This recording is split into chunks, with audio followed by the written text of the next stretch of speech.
Assalamualaikum warahmatullahi wabarakatuh. Kami dari kelompok 5 beranggotakan 5 orang. Yang pertama, saya akan menjelaskan peran masing-masing dari anggota. Yang pertama, Anissa Nabela, penerjemah materi 2.5.3 dan sebagai supporting system.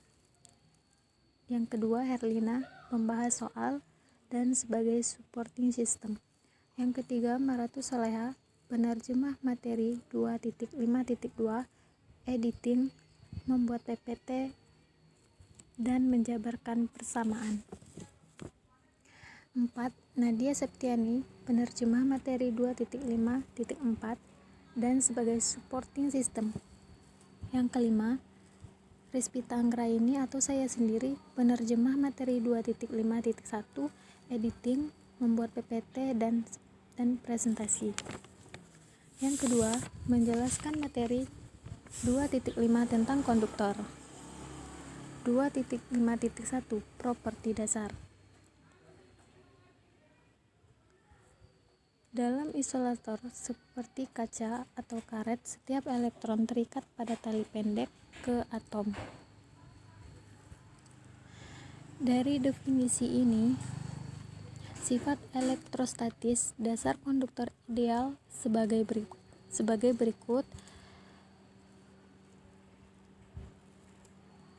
Yang E sama dengan 0 di dalam konduktor. Mengapa? Karena jika ada bidang apapun, di biaya gratis akan bergerak dan tidak akan menjadi elektrostatis lagi. Apa yang terjadi ketika Anda meletakkan konduktor ke medan listrik eksternal E0 pada gambar 2.42, mulanya medan akan mengarahkan muatan positif gratis ke kanan dan muatan negatif ke kiri.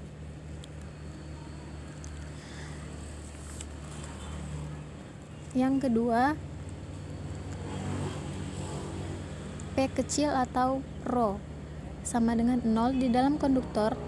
Ini mengikuti dari hukum Gauss. V dikali E besar sebagai epsilon sama dengan pi atau disebut dengan Rho per C. 0 sama dengan 0 jika E adalah 0, begitu juga P. Yang ketiga, setiap muatan bersih berada di permukaan. Yang keempat, konduktor adalah ekuipotensial karena jika A dan B adalah 2 poin di dalam atau di permukaan konduktor tertentu, VB min VA sama dengan min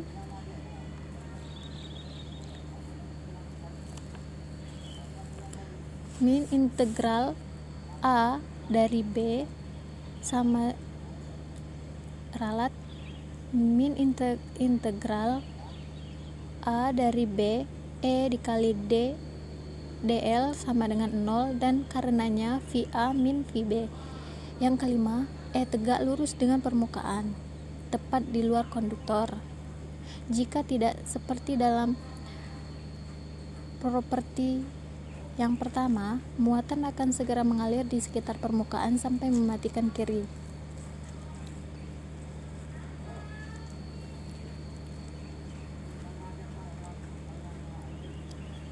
Ketika mereka sampai di tepi material, muatannya menumpuk. Plus di sebelah kanan samping, minus di kiri. Sekarang muatan yang diinduksi ini menghasilkan medannya sendiri. EI seperti yang Anda lihat dari gambar berlawanan arah dengan EO, E0, keseluruhan proses praktis seketika. Begitulah titik krusial, karena itu berarti bidang muatan yang diinduksi cenderung batal bidang aslinya, tagihan dan terus mengalir sampai pembatalan ini selesai, dan medan resultan di dalam konduktor tepat 0. Masalahnya bisa diungkapkan dalam istilah energi seperti gratis lainnya. Sistem dinamik muatan pada sebuah konduktor akan mencari konfigurasi ini meminimalkan energi potensialnya. Properti 3 menegaskan bahwa elektrostatis energi benda padat dengan bentuk dan muatan total tertentu adalah minimum ketika muatan ini tersebar di permukaan. Misalnya, energi bola adalah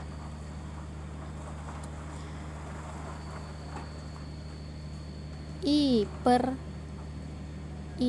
dan 7 TO Q2 per R jika muatan didistribusikan secara merata ke permukaan seperti yang kita temukan di contoh 2.9, tetapi lebih besar 3 per 207 TO Q2 per R jika muatan seragam didistribusikan ke seluruh volume, contoh 2.34. Kemudian 2.5.2 biaya yang ditimbulkan jika Anda menahan muatan plus Q di dekat konduktor yang tidak bermuatan pada gambar 2.44. Keduanya akan menarik satu sama lain. Alasan untuk ini adalah bahwa Q akan menarik muatan minus ke sisi dekat dan tolak plus muatan ke sisi jauh. Total muatan yang diinduksi di dinding rongga sama dan berlawanan dengan muatan di dalamnya, karena jika kita mengelilingi rongga dengan permukaan Gaussian, semua titiknya berada di konduktor pada gambar 2.45.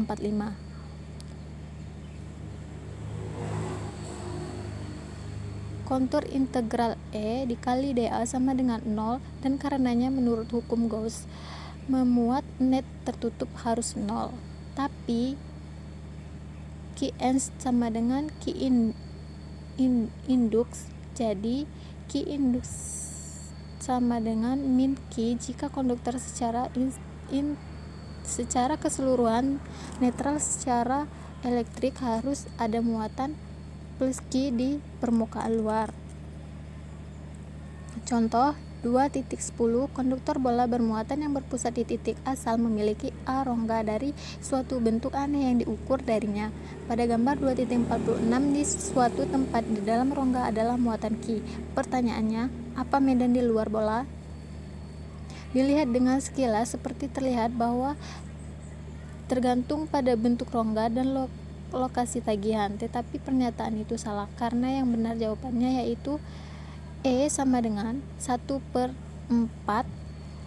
pi C0 dikali Q per R pangkat 2 kali R. Walaupun konduktor menyembunyikan sifat rongga hanya mengandung muatan total yang dikandung, biasanya terjadi karena muatan plus Q menginduksi muatan yang berlawanan. Min Q pada dinding rongga mendistribusikan sedemikian rupa sehingga bidangnya membatalkan Q untuk semua poin eksterior ke rongga karena konduktor tidak meninggalkan muatan bersih sehingga meninggalkan plus Q dan mendistribusikan dirinya secara bersamaan di atas permukaan bola. Jadi pengaruh muatan asimetris plus Q menjadi pengaruh yang menginduksi biaya min Q di permukaan dalam. Untuk permukaan di luar bola, satu yang bertahan di bidang sisa plus Q didistribusikan secara seragam di bagian luar permukaan. Kemudian 2.5.3 muatan permukaan dan gaya pada konduktor. Karena medan konduktornya adalah 0, syarat batas 2.33 mensyaratkan lapangan di tempat luar. E sama dengan sigma per epsilon dikali entopi. Jadi tetap konsisten dan disimpulkan bahwa medan tersebut normal pada permukaan. Potensi dari persamaan 2.36 hasilnya sigma sama dengan min C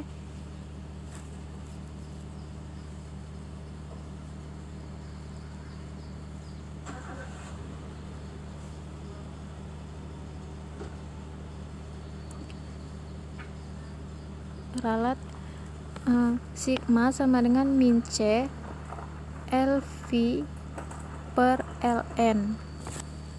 Pada persamaan 2.49, persamaan ini untuk menghitung muatan pada permukaan konduktor jika kita dapat menentukan E atau V. Jadi dengan adanya medan listrik, muatan pada permukaan akan memiliki sebuah gaya. Persatuan luas F adalah sigma E, tapi karena medan magnet terputus-putus, jadi kita akan menggunakan kedua persamaan ini.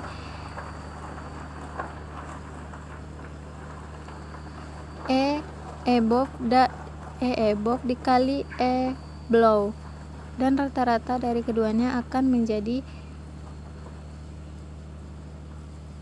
tapi karena medan magnet terputus jadi kita akan menggunakan kedua persamaan ini, dan rata-rata keduanya akan menjadi F sama dengan sigma E average sama dengan 1/2 sigma E above plus E below. Persamaan 2.50. Mengapa bisa menjadi rata-rata? Alasan sangat sederhana, karena penyampaiannya sedikit rumit. Perhatikan pada lingkaran kecil di atas permukaan yang mengelilingi poin pada gambar 2.50. Pada medan totalnya terdiri dari dua parts yang dapat didistribusikan, yang lainnya seperti daerah eksternal dan daerah permukaan yang mungkin ada. E sama dengan E parts plus E other. Sekarang jika tambalan tidak bisa memberikan kekuatan untuk sendirinya, maka dapat dengan sendirinya diangkat sendiri dengan berdiri di keranjang dan menarik gagangnya. Kemudian kekuatan menjadi secara eksklusif yang disebabkan oleh E, dan ini tidak mengalami diskontinuitas, dan diskontinuitas sepenuhnya adalah karena muatan pada tambalan yang mengeluarkan bidang sigma 2 epsilon 0 di kedua sisi menunjukkan jauh dari permukaan. Jadi E above sama dengan E other plus sigma per 2 epsilon 0 dikali N. E below sama dengan E other min sigma per 2 epsilon 0 N, dan karena E other sama dengan 1/2 E above plus E other sama dengan E average. Rata-ratanya hanyalah untuk mengkontribusikan tambahan itu sendiri dan dapat untuk muatan permukaan apapun, yaitu dalam kasus khusus konduktor medan adalah 0 di dalam dan sigma per C0 entopi di luar persamaan 2.48, dan rata-rata yaitu sigma per 2 epsilon 0 entopi, dan gaya persatuan luasnya adalah F sama dengan 1/2 C0 sigma pangkat 2 entopi dari tekanan elektrostatis keluar dari permukaan dan cenderung menaruh konduktor ke lapangan terlepas dari tanda sigma dan mengekspresikan tekanan dalam hal bidang di luar permukaan. Kemudian 2.5.4 kapasitor. Misalkan kita mempunyai dua konduktor dan diberi muatan plus Q besar pada satu dan min Q besar pada lainnya. Pada gambar 2.51, karena V besar konstan di atas konduktor, maka dapat dijelaskan tentang perbedaan potensial di antaranya. V sama dengan V plus min sama dengan min integral min ke plus E dikali dl. Tidak diketahui mengapa muatan menyebar kedua konduktor, dan menghitung bidang sangat rumit. Kita ketahui E sebanding dengan Q, dan E diberikan hukum kolom. E sama dengan 1/4 pi epsilon 0 integral dari rho sama dengan epsilon 2 NDR. Jika menggandakan P, maka juga menggandakan E. mungkin muatan bergerak ke sekitar konfigurasi yang berbeda menggandakan rho ke beberapa tempat dalam membelah dua tempat lain. Jadi total muatan di setiap konduktor digandakan. Jika menggandakan P, maka juga menggandakan E. Faktanya adalah menggandakan Q berarti juga menggandakan P, di mana-mana tidak menggeser muatannya karena E sebanding dengan Q. Demikian juga V. Konstanta proporsionalitas adalah disebut kapasitansi pengaturan. C sama dengan Q per V. Kapasitansi adalah besaran geometri murni ditentukan oleh ukuran, bentuk, dan pemisah dua konduktor. Dalam satuan SI, C diukur dalam farad, V. Sebuah farad adalah coulomb per volt. Sangat besar, unit praktisnya adalah mikrofarad, 10⁻⁻⁶ dan picofarad 10⁻⁻12F. Perhatikan bahwa V menurut definisi adalah potensial konduktor positif yang lebih kecil yang negatif. Demikian pula Q adalah muatan konduktor positif. Kapasitansi adalah besarnya yang secara intrinsik positif. Contoh 2.11 tentukan kapasitansi kapasitor pelat paralel yang terdiri dari dua permukaan logam dengan luas A menahan jarak D terpisah. Pada gambar 2.52.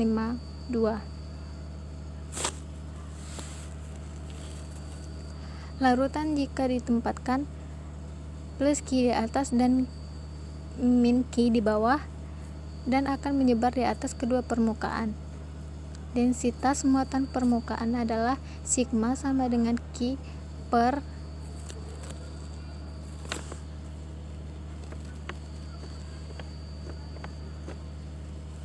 V pada pelat atas, dan begitu pula bidang menurut contoh 2.6 adalah 1/epsilon 0 Q per A. Perbedaan potensial antara file piring antara itu E sama dengan 1/V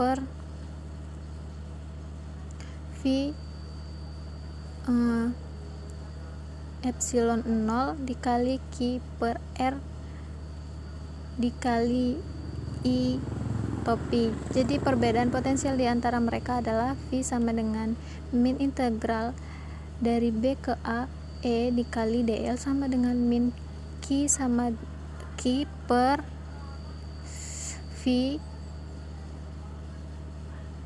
pi epsilon 0 integral B ke A 1/R² dr sama dengan Q per V epsilon 0 dikali 1/A min 1/B.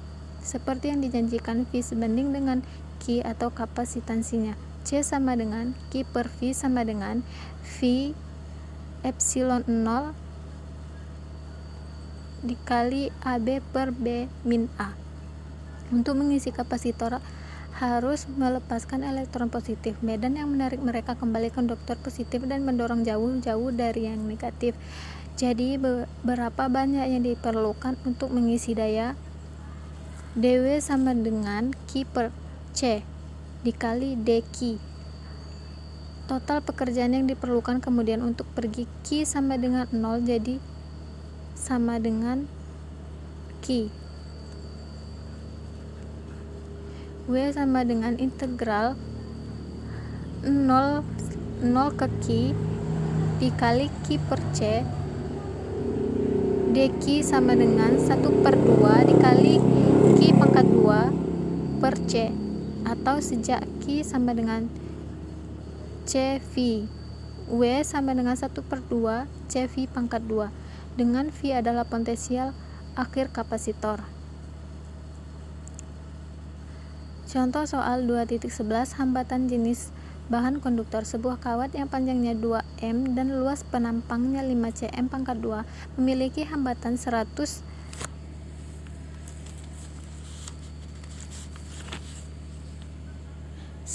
ohmega 100 omega. Jika kawat tersebut memiliki panjang 4 m dan luas penampang 1,2 cm pangkat 2, berapakah hambatannya?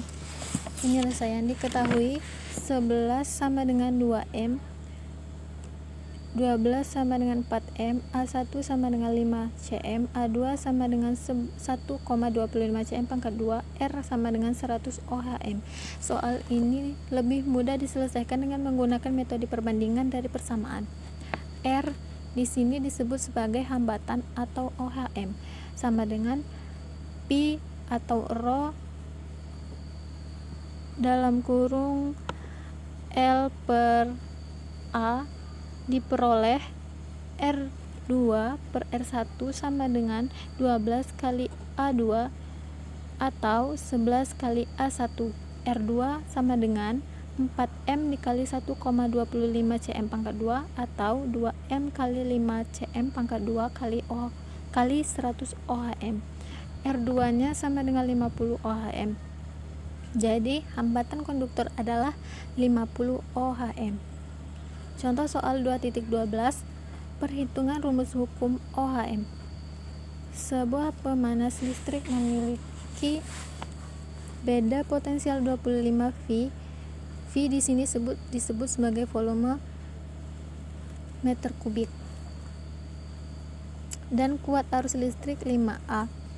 Berapakah hambatan pemanas tersebut? Penyelesaian diketahui V atau volume M per kubik sama dengan 25 V,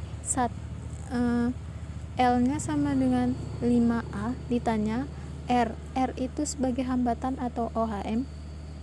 R sama dengan V per L, R sama dengan 25 per 5, kemudian kita bagikan 25 per 5 itu dan diperoleh 5 ohm. Jadi hambatan pemanas tersebut adalah 5 ohm. Menjabarkan setiap persamaan. Buktikan penjabaran contoh soal 2.5.3. E poin sama dengan sigma per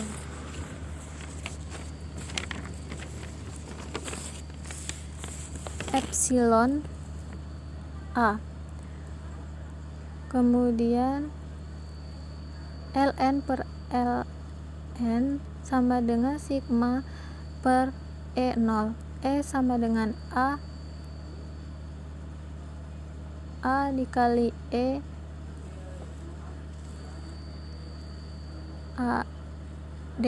dikali dl. Min sama dengan sigma 1/2 sigma sama dengan sigma 1/2 dikali sigma per epsilon 0 entopi. F sama dengan 1/2 dikali sigma per epsilon 0. F sama dengan sigma per 2 dikali E pangkat 2 an entopi. F sama dengan epsilon 0 per 2 dikali E 2an. Kemudian E below sama dengan E-an plus R per 2 epsilon O entopi. E below sama dengan penjabaran 2.54. F entopi min F ralat. Penjabaran 2.5.4.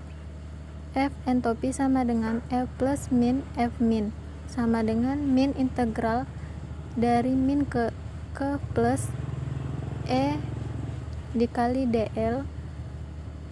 E sama dengan kaki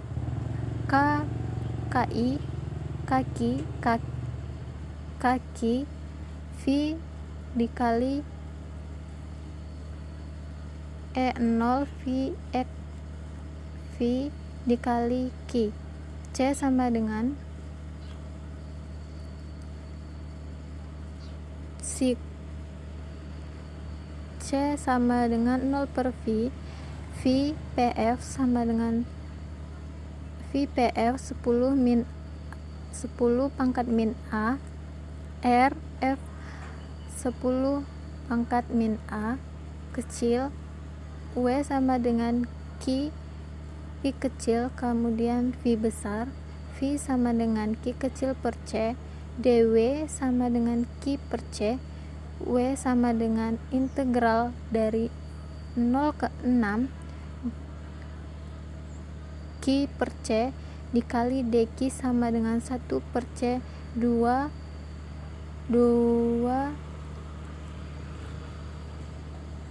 pangkat 28 pangkat 2 sama dengan 1 per 2 Q dikali Q pangkat 2 per C. Q sama dengan CV,